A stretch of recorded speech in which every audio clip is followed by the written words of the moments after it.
Hello everyone, कैसे हैं आप सभी।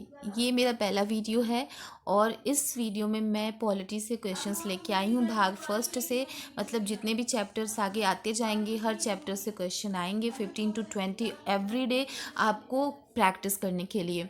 और ये सारे क्वेश्चंस आपने पढ़े हैं, किसी भी इंस्टीट्यूट में पढ़ते होंगे, हर जगह पढ़ते होंगे, खुद भी करते होंगे, लेकिन जब तक हम रिवाइज़ नहीं करते हैं चीज़ें भूल जाती हैं। तो मैं भी पढ़ती हूँ, चूँकि मैं रिवाइज़ नहीं कर पाती तो मैंने खुद को एक टास्क दे रखा है कि मैं हर दिन जो है 20 क्वेश्चन जो करूँगी। तो हिस्ट्री हो गया, ज्योग्राफी हो गया, इसी तरह हर उससे सब्जेक्ट से क्वेश्चन आएंगे। तो अगर आपको वीडियो अच्छा लगे तो लाइक शेयर सब्सक्राइब कर दीजिएगा। और ये सारे क्वेश्चन कुछ तो खान सर से होंगे, कुछ कहीं के नोट्स से होंगे, कुछ मैंने खुद बनाए होंगे, तो इसी तरह से मिक्स होंगे। और अगर आप खुद से पढ़ सकते हैं तो बहुत अच्छी बात है। यहाँ पे मेरा पर्पज़ सिर्फ है कि आप अपना रिवीजन कर ले कि हाँ मुझे हर पार्ट से क्वेश्चन सारे मैं कर सकती हूँ, आता है मुझे। तो आई होप मेरे समझाने का आप समझ गए होंगे कि मैं क्या कहना चाहती हूँ। और अब जो है आपका पहला क्वेश्चन शुरू होता है और स्टार्ट करते हैं हम। और पहला प्रश्न है, किस देश में दोहरी नागरिकता का सिद्धांत स्वीकार किया गया है। तो हमें पता है कि हमारे भारत में हम एकल नागरिकता का सिद्धांत को अपनाते हैं, तो भारत नहीं होगा। तो आप एलिमिनेशन वाले ऑप्शन को जानते हैं कि हमें एग्ज़ाम में कैसे करना चाहिए। आप किसी भी एग्ज़ाम की तैयारी कर रहे हो, जहाँ भी जीएस आएगा, पॉलिटी, हिस्ट्री, ज्योग्राफी, इकोनॉमी, ये सब बहुत ही कॉमन है, ये सारे सब्जेक्ट आते ही हैं। तो आपको उसकी प्रैक्टिस हमेशा 10-15 मिनट हो जाए तो फिर हमारा वो पार्ट क्लियर रहता है। बाकी हम सब्जेक्ट पे ध्यान दे सकते हैं, चाहे हायर हो गया या फिर आपका जो भी ग्रुप डी ए बी सब एग्ज़ाम में ये बहुत बेनिफिशियल है। तो अपने दोस्तों को भी शेयर कर सकते हैं आप। तो ठीक है। और फिर 3 ऑप्शंस में से आप जो भी जा सकते हैं। तो तीसरा ऑप्शन जो हमारा डी ऑप्शन है वो यहाँ पे सही है कि अमेरिका, संयुक्त राज्य अमेरिका जो है वहाँ पे दोहरी नागरिकता का प्रावधान है। दोहरी नागरिकता यानी एक वो देश की नागरिकता और एक वो जहाँ पे रहते हैं वहाँ की नागरिकता। दूसरा प्रश्न, और हाँ अगर वीडियो थोड़ी ब्लर दिखे तो आप उसका रेजोल्यूशन बढ़ा दीजिएगा। अभी थोड़ा पहला है तो मैं सही से बनाने की कोशिश की हूँ, और कुछ कमी वगैरह होगी तो वो भी बता सकते हैं आप। भारत में नागरिकता की निम्नलिखित विशेषताओं में से कौन सी सही है। तो क्या राज्य तथा राष्ट्र की दोहरी नागरिकता है भारत में। नहीं, गलत है।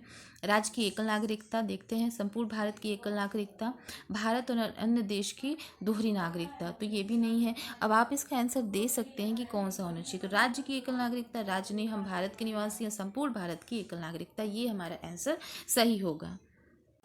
आशा करती हूँ कि आप साथ ही साथ आंसर्स देते जा रहे होंगे और सभी क्वेश्चंस के आंसर आपको आते होंगे।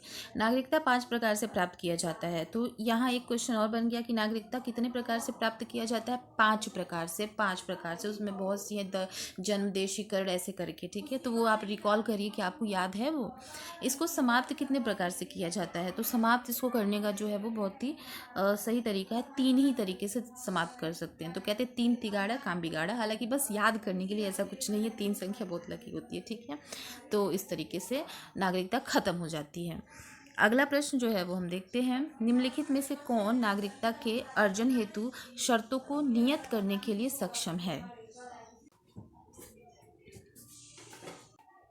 ठीक है, तो उसका क्या होगा। चुनाव आयोग नहीं, चुनाव आयोग का काम थोड़ी है नागरिकता से।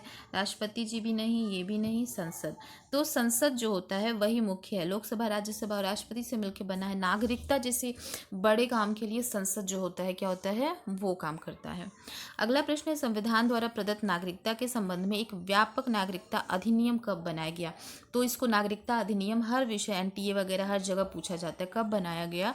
तो ये बनाया गया 1955 में। कब बनाया गया, 1955 में, ठीक है। अगला प्रश्न देखते हैं। अगला प्रश्न है, भारतीय संविधान के अंतर्गत भारत के नागरिकों को कौन कौन से अधिकार प्राप्त हैं जो गैर नागरिकों को नहीं प्राप्त हैं। यानी जो भारत के नागरिक नहीं हैं उनको वो ये अधिकार प्राप्त नहीं है। आपने इनका आंसर दे दिया होगा।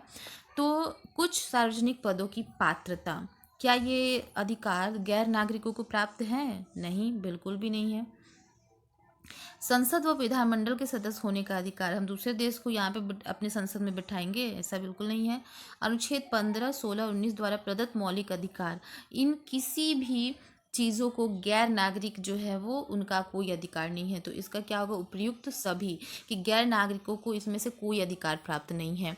अब आप बताइए कि 15 में कौन सा अधिकार है, 16 में कौन सा और 19 में कौन सा। मैं वेट कर रही हूँ।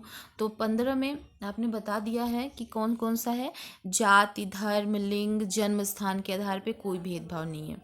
16वां में है कि मतलब सरकारी नौकरी मतलब समानता की बात हो रही है, और इसमें पिछड़े वर्गों के लिए आरक्षण की भी बात हो रही है, चूँकि पॉजिटिव डिस्क्रिमिनेशन की बात हुई ही है। और 19 तो बहुत ही इम्पोर्टेंट है, इसमें 6 प्रकार की जो स्वतंत्रता है वो बताई गई है, जिसमें अभिव्यक्ति की स्वतंत्रता है, प्रेस की स्वतंत्रता, आरटीआई वगैरह ये सब चीज़ें। तो हम दूसरे देश के निवासियों को ये सारे अधिकार कैसे दे सकते हैं? तो इसलिए गैर नागरिकों को ये उपयुक्त कोई भी अधिकार इनमें से नहीं प्राप्त है। अगला जो है क्वेश्चन देखते हैं। भारतीय संविधान में नागरिकता के प्रावधान कब लागू हुए? भारतीय संविधान में नागरिकता के प्रावधान कब लागू हुए? ये 1949 में लागू हुए। ठीक है, 1949। अगला हम देखते हैं, ये प्रश्न यहीं पे शायद खत्म है। निम्न में से किस स्थिति में किसी व्यक्ति का भारतीय नागरिकता से वंचित नहीं किया जा सकता? मतलब कौन सी ऐसी स्थिति है जिससे नहीं वंचित किया जा सकता? तो चलिए देखते हैं। ये थोड़ा सा क्वेश्चन उधर हो गया और आंसर यहाँ है। थोड़ा ये मिसप्रिंट हो गया करने में, ठीक है, आप इसको समझ जाइए। तो कौन सा ऐसा समय है जब नागरिकता हम भंग कर सकते हैं? क्या निर्वाचन के दौरान जब चुनाव हो रहा है, या युद्ध हो रहा है, या आपातकाल लगा है, उसके दौरान हम क्या ख़त्म कर सकते हैं नागरिकता? उपयुक्त सभी। नहीं, हम ख़त्म नहीं कर सकते हैं। हम मतलब जो है नागरिकता कैसे ख़त्म की जा सकती है? तो उपयुक्त सभी, इसका आंसर क्या होगा? उपयुक्त सभी। हम किसी के भी टाइम में नागरिकता को ख़त्म नहीं कर सकते। हम एक बार क्वेश्चन को और देख लेते हैं, क्वेश्चन क्या कह रहा है। निम्न में से किस स्थिति में किसी व्यक्ति का भारतीय नागरिकता से वंचित नहीं किया जा सकता? नहीं किया जा सकता। तो उपयुक्त सभी के दौरान में हम किसी व्यक्ति को मतलब नागरिकता से वंचित नहीं कर सकते हैं। अगला प्रश्न देखते हैं। भारत में एकल नागरिकता की अवधारणा अपनाई गई है, बिल्कुल हमें पहले ही पता है, और वो लिया कहाँ से गया है? यूएसए में तो दोहरी नागरिकता है, ठीक है, ये लिया गया है कहाँ से? इंग्लैंड से। कहाँ से? इंग्लैंड से। 9th का सी है, थोड़ा सा ये इधर, ठीक है, 9th का क्या है? सी आंसर होगा। 10वें का आंसर देखते हैं। भारतीय संविधान के किस अनुच्छेद के तहत संसद को, अभी ये क्वेश्चन आपने पढ़ा ना, भविष्य में नागरिकता के संबंध में कानून बनाने का अधिकार प्रदान किया गया है? यानी संसद को ही कानून बनाने का अधिकार है, लेकिन वो कई सारे अनुच्छेद है, तो उसमें किस अनुच्छेद में है? आप बता दिए होंगे इसका आंसर।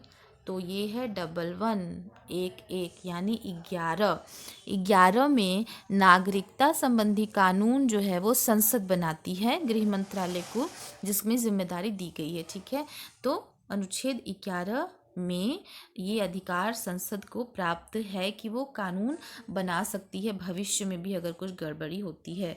तो एनसीए हो गया, अभी जो रिसेंटली आया था उसका नाम याद नहीं आ रहा, वो सारे जो कानून बने थे वो सब उसी में आ जाएंगे। क्वेश्चन नंबर 10 हो गया। क्वेश्चन नंबर 11, थोड़ी देर और वीडियो में आपको 15 क्वेश्चन मिलेंगे यहाँ पे। तो 11 देखते हैं। पाकिस्तान से आकर भारत में नागरिकता प्राप्त करने संबंधी प्रावधान का वर्णन निम्नलिखित में से किस अनुच्छेद में वर्णित है? तो इसका आंसर आप दीजिए। जी हाँ, ये है अनुच्छेद कौन सा? ए, अनुच्छेद ए। ठीक है, लेकिन अगर संविधान बनाने के बाद आएंगे तो नहीं होगा। और जो रिट हो जाता है, रिट पर जो रिट रूल लागू हुई थी, सॉरी परमिट रूल कब लागू हुई थी?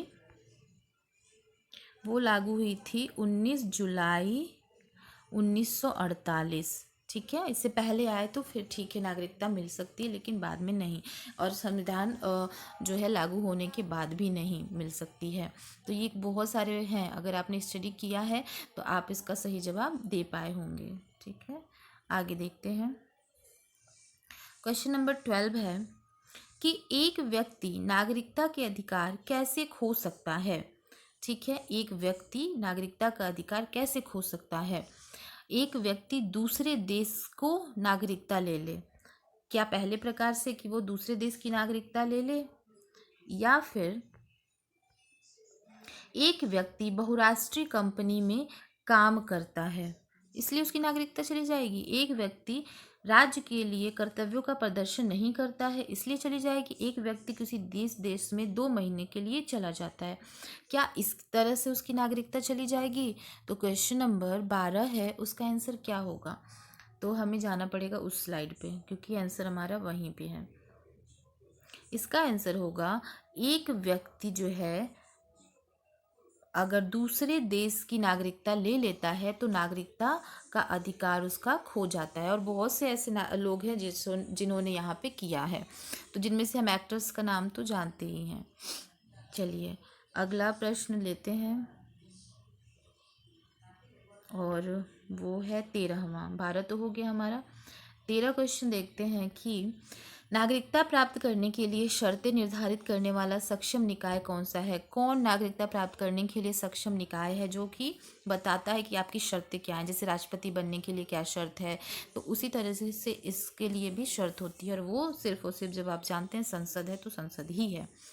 15वां प्रश्न है, संसद द्वारा पारित नागरिकता अधिनियम 1955 के द्वारा नागरिकता प्राप्ति हेतु तरीके नहीं हैं। कौन से तरीके नहीं हैं, तो इसमें देखते हैं कौन कौन से नहीं हैं। जन्म के आधार पे तो है, देशीकरण भी है, वंशानुगत भी है, तो इसका आंसर फिर क्या होना चाहिए क्वेश्चन नंबर 15 का, इनमें से कोई नहीं। इनमें से कोई नहीं यानी इन सब के आधार पे हम कितने प्रकार से प्राप्त कर सकते हैं, 5 प्रकार से। 3 यहीं पे दे दिया, जन्म, देशीकरण, वंशानुगत, 2 और आपको याद करना है। चलिए अगले प्रश्न पे चलते हैं। प्रश्न नंबर 16 है कि सत्य चुनना है आपको, कि भारतीय संविधान में नागरिकता की परिभाषा दी गई है। क्या ये सत्य है? बी देखते हैं, भारतीय संविधान में नागरिकता की परिभाषा नहीं दी गई है। क्या ये सत्य है? भारतीय संविधान में नागरिकता की परिभाषा स्पष्ट नहीं है। तो इस क्वेश्चन का आंसर आप दे चुके होंगे, और बहुत सरल शब्दों में बहुत सरल स्पष्ट है कि नागरिकता का परिभाषा जो है वो भारतीय संविधान में नहीं दी गई है, इसलिए ये कथन जो है वो क्या है, सत्य है। ये कथन सत्य है, 16 का बी कथन सत्य है। अगला क्वेश्चन लेते हैं, डी में भी राज्य सरकार की नागरिकता प्रदान कर सकती है, ऐसा कुछ नहीं है, उधर ही आंसर हो चुका है। तो यहाँ पे देखते हैं क्वेश्चन नंबर 17, भारतीय संविधान के अनुसार नागरिकता के अधिकारों का बना रहना किस अनुच्छेद के अनुसार है। नागरिकता का बना रहना किस अनुच्छेद के अनुसार है, तो वो अनुच्छेद कौन सा है, 10। ठीक है, जब तक वह कोई देश विरोधी कार्य न करे तब तक वो क्या है, नागरिक देश का बना रह सकता है। तो नागरिकता के अधिकारों का बना रहना 10, मतलब 10 बस, अब इससे कुछ ज़्यादा करना मत, नहीं तो नागरिकता खत्म हो जाएगी। अगला क्वेश्चन है क्वेश्चन नंबर 18, भारतीय संविधान में नागरिकता की परिभाषा किस अनुच्छेद में दी गई है। तो अभी इस क्वेश्चन का आप लोगों ने जवाब दिया है, आप इसका जवाब दें। बिल्कुल, इनमें से कोई नहीं। जब नागरिकता संबंधी कोई परिभाषा ही नहीं दी गई हो है तो उसके लिए अनुच्छेद कहाँ से आ जाएगा। क्वेश्चन नंबर 19 वेरी इंपॉर्टेंट, किस समिति, वैसे तो सारे बहुत महत्वपूर्ण हैं, आपको पता है ये सारे क्वेश्चन कहीं ना कहीं आए ही हैं।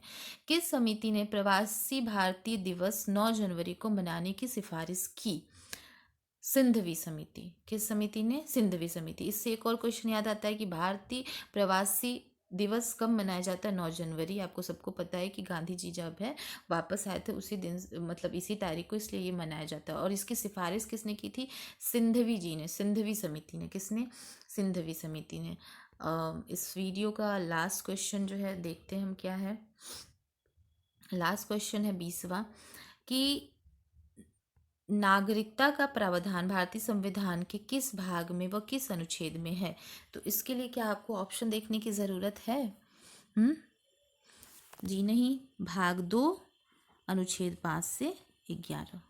ठीक है, सो आई होप आपको वीडियो अच्छी लगी हो, तो प्लीज़ अपना फीडबैक ज़रूर दें। Thank you so much.